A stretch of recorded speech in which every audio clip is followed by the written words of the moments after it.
ओम शांति। 6 मई 2024।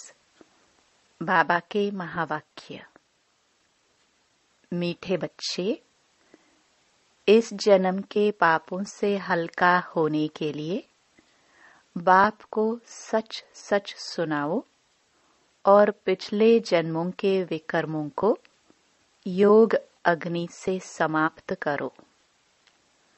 प्रश्न: खुदाई खिदमतगार बनने के लिए कौन सी एक चिंता फुरना चाहिए? उत्तर: हमें याद की यात्रा में रहकर पावन जरूर बनना है। पावन बनने का फुरना चाहिए, यही मुख्य सब्जेक्ट है। जो बच्चे पावन बनते हैं वही बाप के खिदमतगार बन सकते। बाप अकेला क्या करेगा? इसलिए बच्चों को श्रीमत पर अपने ही योग बल से विश्व को पावन बनाकर पावन राजधानी बनानी है। पहले स्वयं को पावन बनाना है। ओम शांति। यह तो जरूर बच्चे समझते हैं, हम बाबा के पास जाते हैं रिफ्रेश होने के लिए। वहां सेंटर्स पर जब जाते हैं तो ऐसे नहीं समझ सकते। तुम बच्चों की बुद्धि में है बाबा मधुबन में है। बाप की मुरली चलती ही है बच्चों के लिए। बच्चे समझेंगे हम जाते हैं मधुबन में मुरली सुनने। मुरली अक्षर श्री कृष्ण के लिए समझ लिया है। मुरली का अर्थ कोई और नहीं है। तुम बच्चों को अब अच्छी तरह से समझ आई है ना? बाप ने समझाया है और तुम फील करते हो। बरोबर हम बहुत बेसमझ बन पड़े थे। ऐसे कोई भी अपने को समझते नहीं हैं। यहाँ जब आते हैं तब निश्चय बुद्धि होते हैं। बरोबर हम बहुत बेसमझ बन गए थे। तुम सतयुग में कितने समझदार विश्व के मालिक थे। कोई मूर्ख थोड़े विश्व के मालिक बन सकते हैं। यह लक्ष्मी नारायण विश्व के मालिक थे। इतने समझदार थे तब तो भक्ति मार्ग में पूजे जाते हैं। जड़ चित्र कुछ बोल तो नहीं सकते। शिव बाबा की पूजा करते हैं, वह कुछ बोलते हैं क्या? शिव बाबा एक ही बार आकर बोलते हैं। पूजा करने वालों को भी पता नहीं है कि यह ज्ञान सुनाने वाला बाप है। श्री कृष्ण के लिए समझते हैं उसने मुरली बजाई। जिसकी पूजा करते उनके ऑक्यूपेशन को बिल्कुल नहीं जानते, तो यह पूजा आदि निष्फल ही हो जाएगी जब तक बाप आए। तुम बच्चों में कईयों ने वेद शास्त्र आदि कुछ भी पढ़े नहीं है। अब तुम्हें एक सत्य बाप पढ़ा रहे हैं। तुम समझते हो बरोबर सच्चा पढ़ाने वाला एक ही बाप है। बाप को ही कहा जाता है सत्य। नर से नारायण बनने की सच्ची कथा सुनाते हैं। अर्थ तो ठीक है, सत्य बाप आते हैं। अब नर से नारायण बनना है तो जरूर सतयुग स्थापन करेंगे ना। पुरानी दुनिया कलयुग थोड़ी बनेंगी। कथा सुनने समय यह कोई को बुद्धि में नहीं होता है कि हम नर से नारायण बनेंगे। अभी तुमको नर से नारायण बनने का राजयोग सिखलाते हैं। यह भी कोई नई बात नहीं। बाप कहते हैं मैं कल्प कल्प आकर समझाता हूँ। युगे युगे कैसे आऊंगा? ब्रह्मा का चित्र दिखाकर तुम समझा सकते हो। यह रथ है। यह है बहुत जन्मों के अंत का जन्म, पतित। अब यह भी पावन बनते हैं, हम भी बनते हैं। सिवाय योग बल के कोई पावन बन नहीं सकता। विकर्म विनाश हो न सके। पानी में स्नान करने से कोई पावन नहीं बनते। यह है योग अग्नि। पानी होता है आग को बुझाने वाला, आग होती है जलाने वाली। तो पानी कोई आग तो नहीं है जिससे विकर्म विनाश हो। सबसे ज्यादा गुरु आदि इसने की है। शास्त्र भी बहुत पढ़े। इस जन्म में जैसे पंडित था, लेकिन उससे फायदा तो कुछ भी नहीं हुआ। पुण्य आत्मा तो बनते ही नहीं, पाप ही करते आए। बाप ने समझाया है, जो अपने को बच्चे समझते हैं, तो इस जन्म में जो पाप आदि किए हैं, जबकि सम्मुख बाप आया है, तो पाप कर्म बता देना चाहिए, तो हल्का हो जाएगा। इस जन्म में हल्के हो जाएंगे। फिर पुरुषार्थ करना है। जन्म जन्मांतर के पाप कर्म का बोझा जो सिर पर है, उसे उतारना है। बाप योग की बात समझाते हैं। योग से ही विकर्म विनाश होंगे। यह बातें तुम अभी सुनते हो। सतयुग में यह बातें कोई सुना न सके।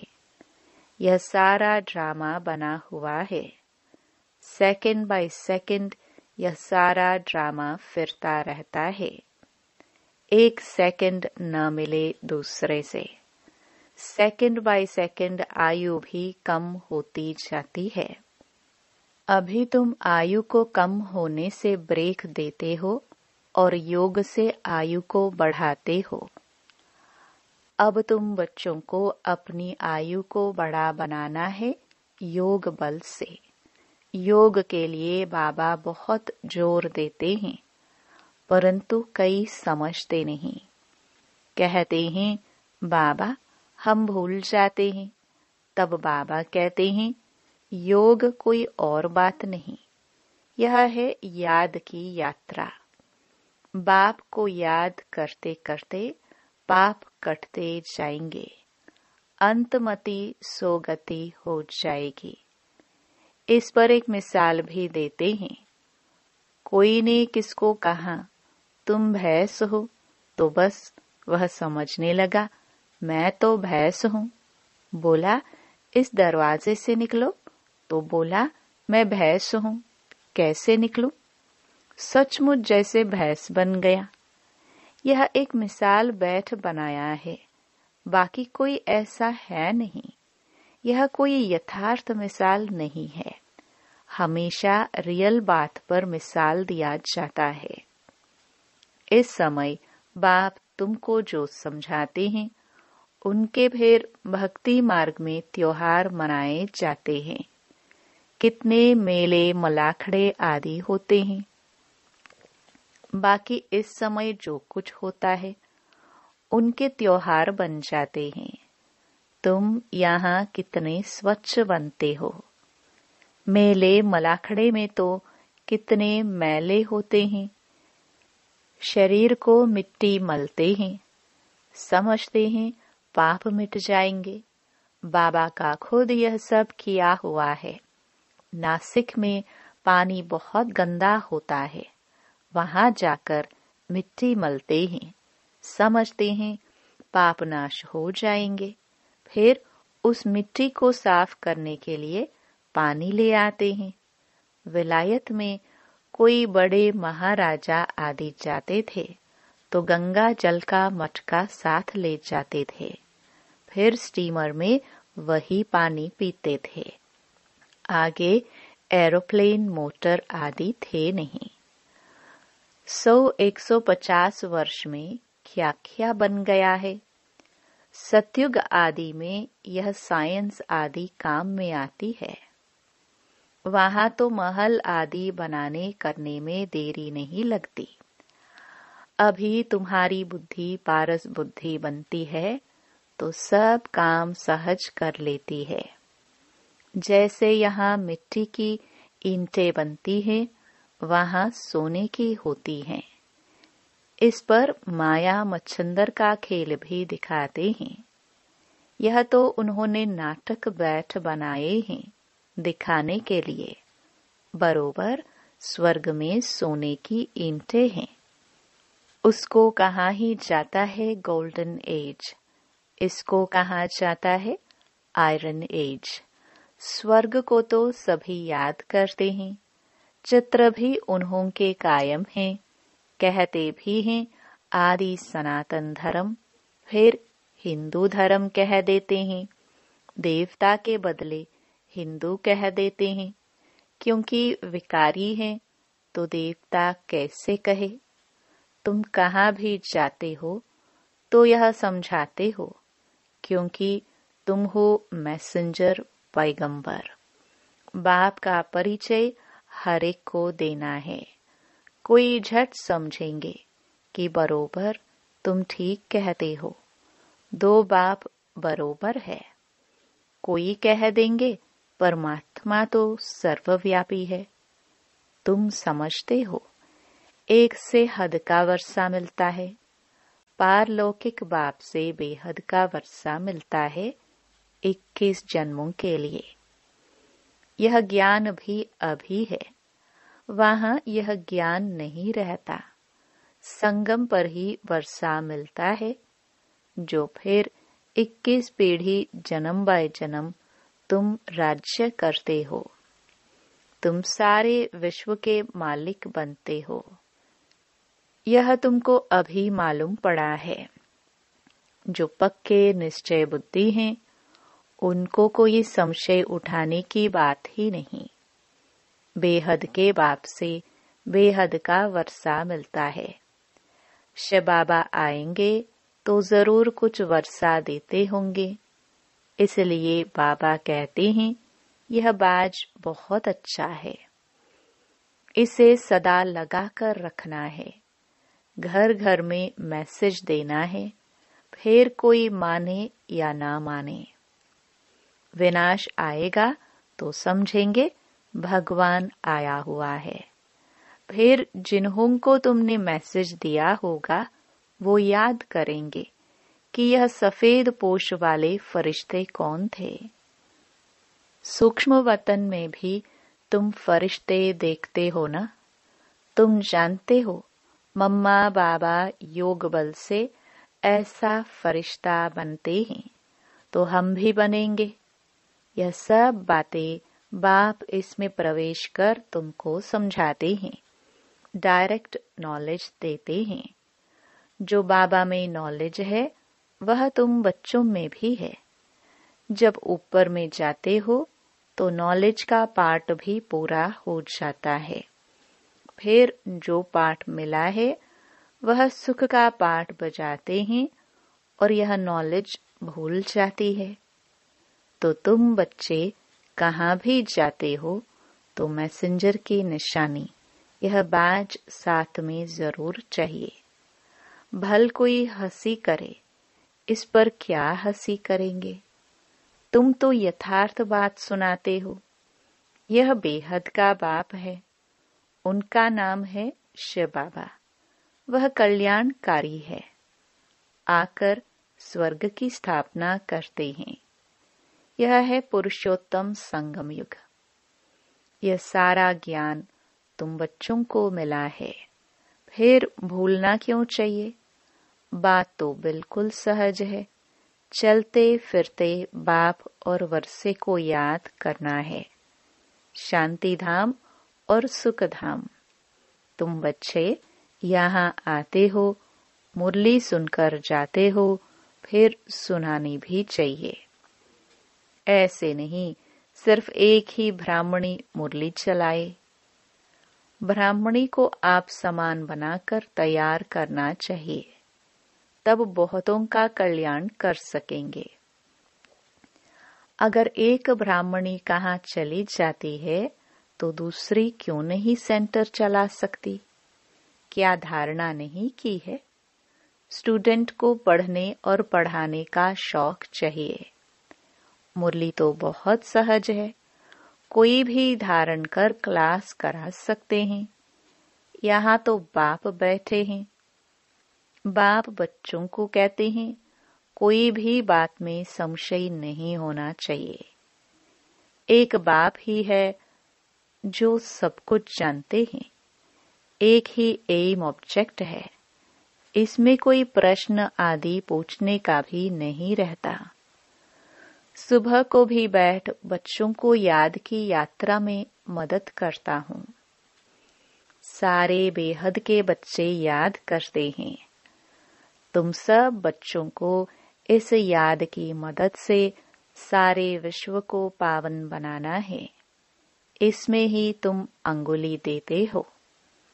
पवित्र तो सारी दुनिया को बनाना है ना, तो बाप सभी बच्चों पर नजर रखते हैं ना।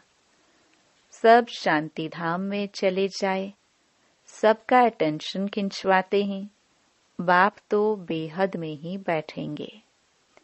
मैं आया हूँ सारी दुनिया को पावन बनाने।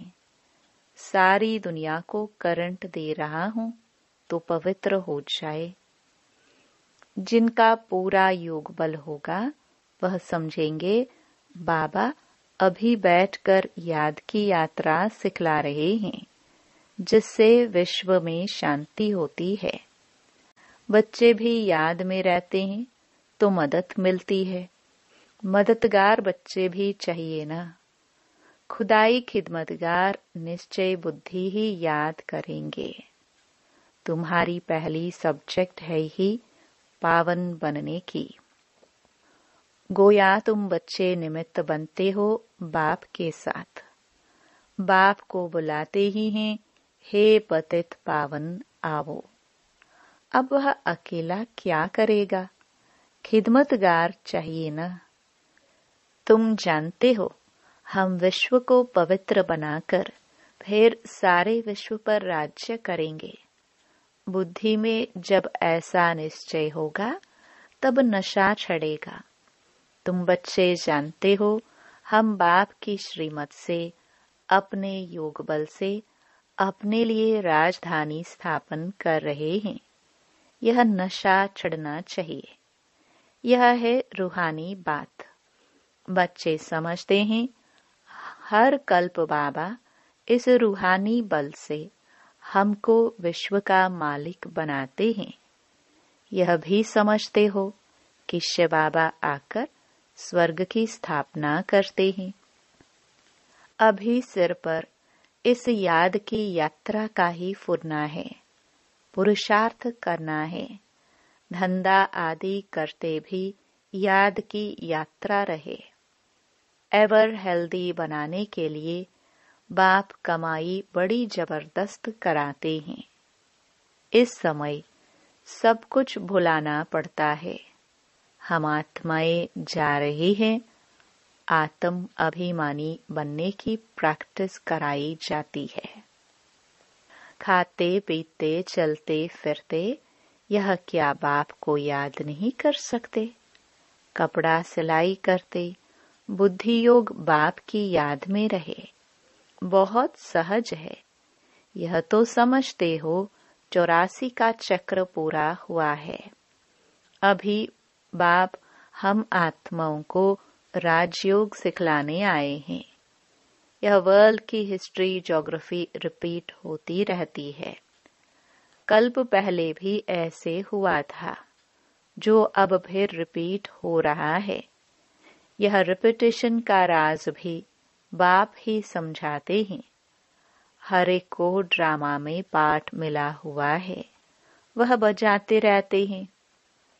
बच्चों को राय दी जाती है कि बाप को याद करो तो सतो प्रधान बनेंगे। फिर यह शरीर भी छूट जाएगा। तुम्हारी बुद्धि में अब यही है कि हम आत्मा सतो प्रधान बने, क्योंकि वापस घर जाना है। सतयुग में ऐसे नहीं कहेंगे। वहां तो कहेंगे एक पुराना शरीर छोड़ दूसरा लेना है। वहां तो दुख की बात नहीं, यहाँ यह दुखधाम है। पुराने शरीर हैं तो समझते हैं इनको छोड़ अब वापस अपने घर जाए। बाप को निरंतर याद करते हैं। वह निराकार बाप ही ज्ञान का सागर है। वही आकर सबकी सद्गति करते हैं। बाप कहते हैं साधुओं का भी उद्धार करता हूँ। तुम अब एक बाप से योग लगाओ। तुम सब आत्माओं को बाप से वर्षा लेने का हक है। अपने को आत्मा समझ देही अभिमानी बनो और बाप को निरंतर याद करो तो पाप कटते जाएंगे। अच्छा, मीठे मीठे सिखिलदे बच्चों प्रति माता पिता बाप दादा का याद प्यार और गुड मॉर्निंग। रूहानी बाप के रूहानी बच्चों को नमस्ते। धारणा के लिए मुख्य सार। पहला, मुरली सुनकर फिर सुनानी है। पढ़ने के साथ साथ पढ़ाना भी है। कल्याणकारी बनना है। बैज मैसेंजर की निशानी है, यह सदा लगाकर रखना है। दूसरा, विश्व में शांति स्थापन करने के लिए याद की यात्रा में रहना है। जैसे बाप की नजर बेहद में रहती है, सारी दुनिया को पावन बनाने के लिए करंट देते हैं, ऐसे फॉलो फादर कर मददगार बनना है। वरदान। कर्म और योग के बैलेंस द्वारा कर्मातीत स्थिति का अनुभव करने वाले कर्म बंधन मुक्त भव। कर्म के साथ साथ योग का बैलेंस हो तो हर कर्म में स्वतः सफलता प्राप्त होती है। कर्म योगी आत्मा कभी कर्म के बंधन में नहीं फंसती। कर्म के बंधन से मुक्त को ही कर्मातीत कहते हैं। कर्मातीत का अर्थ यह नहीं है कि कर्म से अतीत हो जाओ। कर्म से न्यारे नहीं, कर्म के बंधन में फंसने से न्यारे बनो। ऐसी कर्मयोगी आत्मा अपने कर्म से अनेकों का कर्म श्रेष्ठ बनाने वाली होगी। उसके लिए हर कार्य मनोरंजन लगेगा, मुश्किल का अनुभव नहीं होगा। स्लोगन। परमात्म प्यार ही समय की घंटी है जो अमृत वेले उठा देती है। ओम शांति।